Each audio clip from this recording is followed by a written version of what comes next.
Ou alors je fais une petite danse cette fois-ci.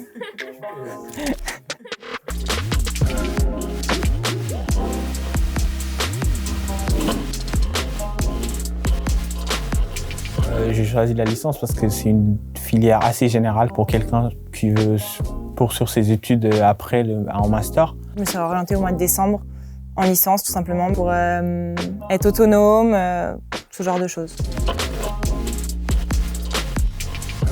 J'ai pas encore choisi, je suis pas sûre, mais j'aimerais bien être juriste d'entreprise. Au niveau professionnel, j'aimerais monter mon entreprise. Effectuer un stage dans un cabinet comptable et puis travailler par la suite comme expert comptable. Oui, j'aimerais faire un master. Alors soit en Erasmus avec une université partenaire ou alors revenir sur le campus. J'ai fait ma demande en année de césure pour revenir sur le campus en 2022. Alors un CM, c'est un cours magistral.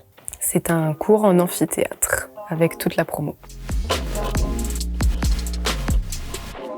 Un TD à l'inverse, ça va être des plus petits groupes, ça va être des plus petites classes, donc des classes de 10, 20, 30 personnes et qui vont suivre un cours un peu plus théorique ou mise en application des théories appris en CM. Les deux, c'est pareil, j'aime bien, j'apprends. Les deux se complètent. On va dire que sans CM, on ne peut pas suivre un TD et sans TD, c'est compliqué de comprendre un CM. C'est plus facile de s'accrocher en TD parce qu'il y a plus d'interaction, mais le CM est important aussi. Dans l'ensemble, on a eu un super accompagnement de A à Z. Je trouve que c'est une très bonne équipe. Franchement, ils nous soutiennent. Forcément, ça nous motive à bien réviser, bien suivre les cours. Non, ça va. Mais si on rajoute le temps de travail à côté, ça devient un peu chargé. Oui, assez chargé quand même. Parce qu'on a quand même entre 20 et 21 heures de cours par semaine.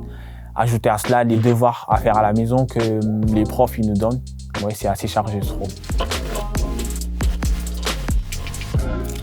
Alors les examens, on a deux sessions par an.